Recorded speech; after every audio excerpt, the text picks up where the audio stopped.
Saudara-saudara yang terkasih dalam Yesus Kristus, setelah kita membaca firman Tuhan dari kitab Efesus pasal 1 ayat 3 sampai 14, maka marilah sekarang kita merenungkan dan mendengarkan firman Tuhan dengan tema Jadilah Orang Kristen yang Baik. Ibu bapak saudara yang terkasih dalam Yesus Kristus, jika ada orang bertanya kepada kita, menurut saudara sebenarnya berat atau ringankah menjadi orang Kristen yang baik itu? Nah, tentunya jawaban yang akan disampaikan ini akan beragam. Ada yang mengatakan bahwa untuk menjadi orang Kristen yang baik tentunya suatu hal yang berat untuk dilaksanakan. Mengapa berat? Karena ada begitu banyak aturan, ada begitu banyak larangan-larangan yang ada dalam ajaran kekristenan. Tetapi mungkin sebagian orang akan mengatakan bahwa untuk menjadi orang Kristen yang baik itu ringan untuk dilakukan. Karena kenapa? Karena kita mempunyai Tuhan. Nah, saudara-saudara yang terkasih dalam Yesus Kristus, sebenarnya ketika pertanyaan apakah menjadi orang Kristen yang baik itu ringan atau berat dilakukan, jawabannya adalah berat-berat ringan. Berat karena tuntutan yang dimiliki dalam pengajaran agama Kristen itu begitu tinggi. Tetapi menjadi orang Kristen yang baik itu juga bisa menjadi ringan. Karena Allah yang kita miliki adalah Allah yang tidak hanya menuntut, tetapi Allah juga yang akan memampukan kita. Alkitab membuktikan bahwa jika umat Tuhan atau orang percaya mau dan mampu untuk menjadi orang Kristen yang baik, maka tuntutan Tuhan yang begitu tinggi itu akan mampu dilakukan. Hari ini kita akan belajar dari jemaat di Efesus, bagaimana caranya untuk menjadi orang Kristen yang baik.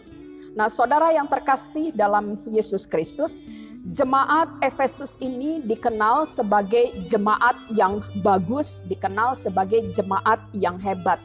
Mengapa demikian? Karena yang pertama adalah jemaat ini pernah dilayani oleh orang-orang yang luar biasa pada masanya. Sebut saja misalnya Rasul Paulus. Paulus mengunjungi kota Efesus atau pernah melayani di Efesus ketika dia melakukan misi pelayanannya yang ketiga. Dan orang yang hebat, orang yang luar biasa lainnya yang juga pernah datang dan melayani di jemaat Efesus adalah pasangan suami istri Priscilla dan Aquila. Siapakah mereka? Kalau kita membaca misalnya dalam Kisah Para Rasul pasal 18 itu jelas dicatat, dikisahkan bahwa Aquila dan Priscilla ini adalah sebenarnya orang awam biasa, tetapi mereka memiliki pemahaman iman, mereka memiliki pemahaman firman yang luar biasa. Dan hal itu nampak dalam pengajaran yang disampaikan oleh Priscilla dan Aquila terhadap Apolos.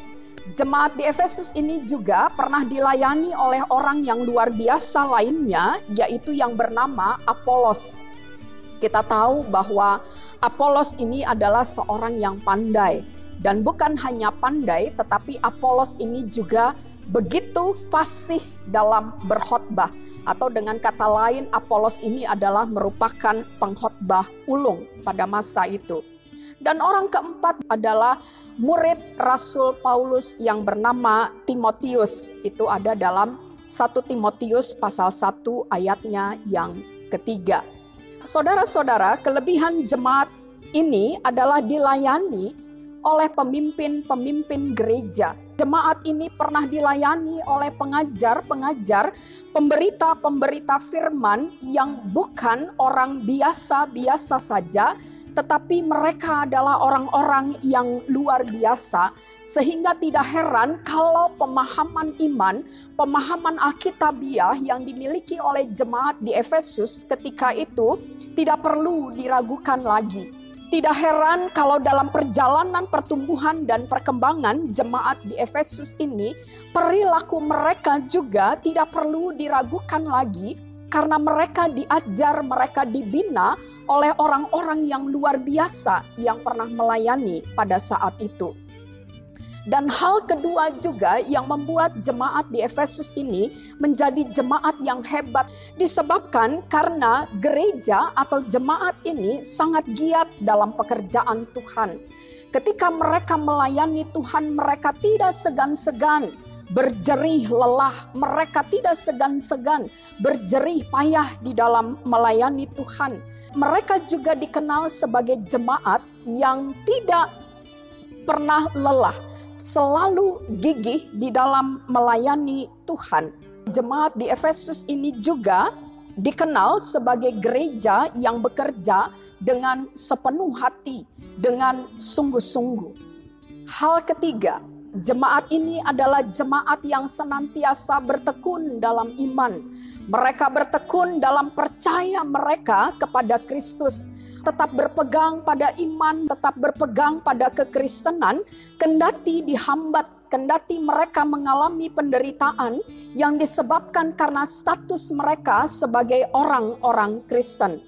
Dan kalau kita melihat bahwa iman yang dimiliki oleh jemaat di Efesus ini juga adalah iman yang tidak pernah bergeser. Ketika mereka harus menghadapi praktek-praktek penyembahan berhala yang kala itu tumbuh subur di tengah-tengah lingkungan jemaat di Efesus.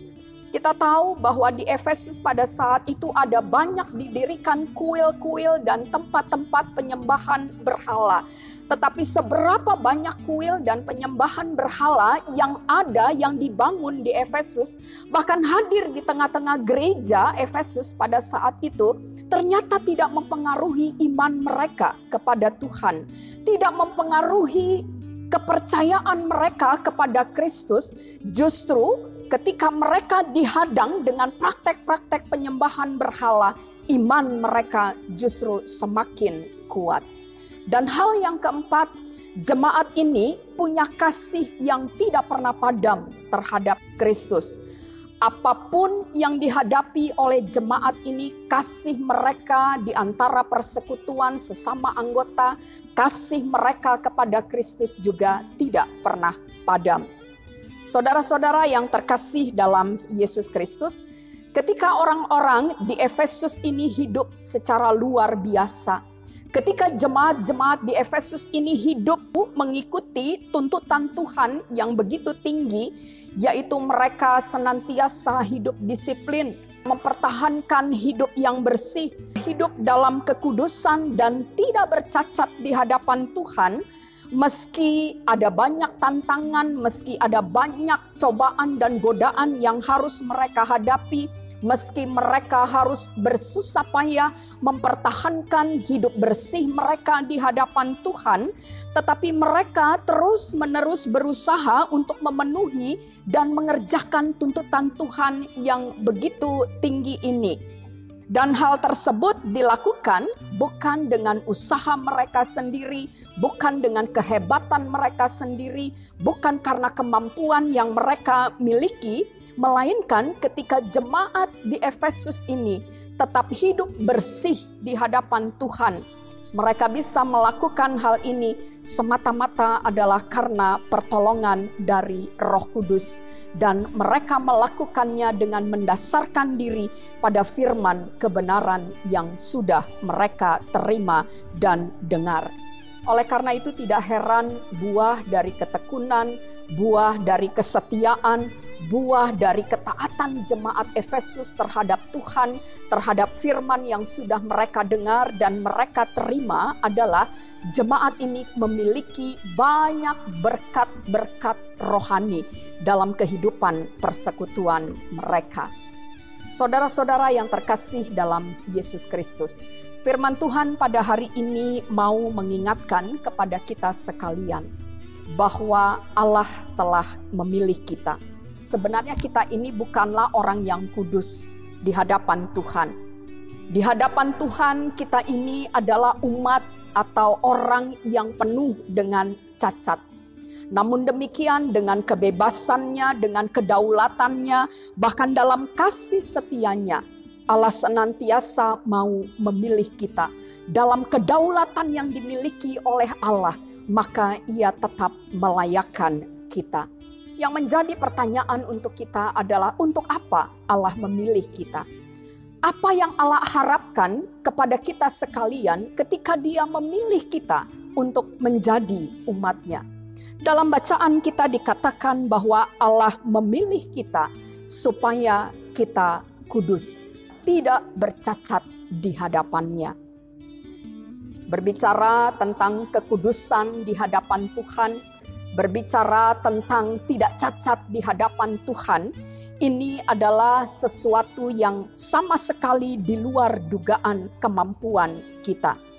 Kudus dan tak bercacat di hadapan-Nya. Ini adalah hal yang sangat sulit, rumit untuk kita lakukan. Tuhan menuntut kita supaya kita kudus dan tak bercacat di hadapan-Nya. Ini adalah sesuatu yang sama sekali tidak mungkin untuk kita lakukan.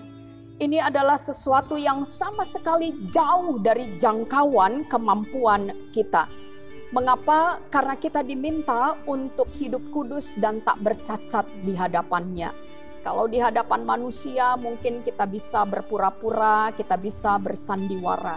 Tetapi di hadapan Tuhan kita tidak bisa menutupi apa yang akan kita kerjakan. Dan Tuhan menuntut kita dari sesuatu yang tidak mungkin untuk kita penuhi. Tetapi sekali lagi, ibu bapak saudara yang terkasih, jangan lupa bahwa Tuhan yang kita miliki adalah Tuhan yang bukan saja menuntut kita, tetapi Tuhan yang juga akan memampukan kita.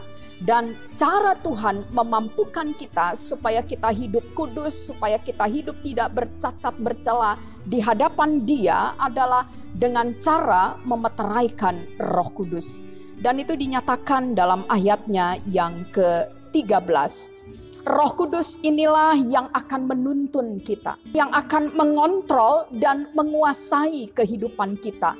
Roh Kudus inilah yang akan menguasai, kemudian juga menuntun pola pikir, keinginan, dan orientasi kehidupan kita agar kita boleh hidup kudus dan tak bercacat di hadapan-Nya. Saudara-saudara yang terkasih dalam Yesus Kristus, Roh Kudus itu telah dimeteraikan oleh Allah bagi kita sekalian. Dan berbicara tentang meterai, maka itu berarti jaminan. Roh Kuduslah yang menjadi jaminan bahwa kita ini sesungguhnya milik Tuhan. Roh Kuduslah yang memberi jaminan bahwa Allah tetap setia. Kita bisa terus-menerus dan kita bisa berulang-ulang mengecewakan Allah dengan tingkah laku kita. Namun firman Tuhan pada hari ini mengingatkan, Roh Kudus memberi jaminan bahwa masih ada kesempatan untuk mengoreksi kehidupan kita. Ingatlah, Tuhan memang menetapkan standar yang tinggi untuk setiap kita, untuk bisa menjadi orang Kristen yang baik dan benar. Namun Allah mengaruniakan kepada kita hidup yang baru melalui Roh Kudus-Nya. Roh Kuduslah yang akan memberi garansi, Roh Kuduslah yang akan memberikan jaminan bahwa Allah tidak akan melepaskan kita. Saudara-saudara yang terkasih dalam Yesus Kristus, khususnya bagi jemaat di GPIB Sion Semarang dan GPIB pada umumnya, sesuai dengan pemberitaan firman Tuhan pada hari ini, kita diminta dan diajak untuk menjadi jemaat yang giat di dalam melayani Kristus, seperti yang dilakukan oleh jemaat di Efesus. Ketika Roh Kudus itu sudah dianugerahkan kepada kita, kepada gerejanya, maka bukan berarti kita hanya berdiam diri saja, kita hanya pasif saja, tetapi kita tetap diminta untuk senantiasa hidup dalam ketaatan pada Allah dan firman-Nya. Pada saat ini kita sudah masuk dalam bulan Juni, dalam lingkup gereja Protestan di Indonesia bagian Barat. Bulan Juni dikenal sebagai bulan Pelkes GPIB. Seperti kita ketahui bahwa GPIB ini tersebar di 26 provinsi di Indonesia. Pada saat ini GPIB berjumlah 326 jemaat dan memiliki ratusan pos-pos Pelkes yang bukan saja berada di daerah perkotaan, tetapi pos-pos Pelkes ini juga ada di daerah terluar dan tertinggal. Firman Tuhan pada hari ini mengingatkan, ditambah lagi dengan bulan Pelkes GPIB. Ketika Roh Kudus itu sudah dimeteraikan kepada kita, maka pergumulan yang dihadapi baik sebagai pribadi maupun sebagai gereja dalam melakukan pemberitaan Injil, dalam bersaksi dan melayani, maka pekerjaan itu akan tetap dapat dilakukan karena Roh Kudus yang menopang kita. Kita juga belajar dari jemaat di Efesus bahwa Roh Kudus menyediakan segala berkat rohani yang diperlukan baik kepada jemaatnya, terutama dalam bulan Pelkes ini. Roh Kudus dianugerahkan, Roh Kudus diberikan dan menghadirkan berkat rohani kepada setiap pendeta yang melayani di pos Pelkes maupun di jemaat itu sendiri. Saudara-saudara yang terkasih dalam Yesus Kristus, model jemaat di Efesus yang hebat dan luar biasa ini, dan Roh Kudus yang dimeteraikan kepada gerejanya, kiranya menghadirkan khususnya bagi jemaat Sion Semarang dan GPIB pada umumnya, serta kegiatan bulan Pelkes GPIB yang berlangsung selama di bulan Juni ini, sebagai contoh kehidupan dan pelayanan yang menghadirkan berkat-berkat rohani dan jasmani di tengah-tengah kehidupan bermasyarakat. Amin.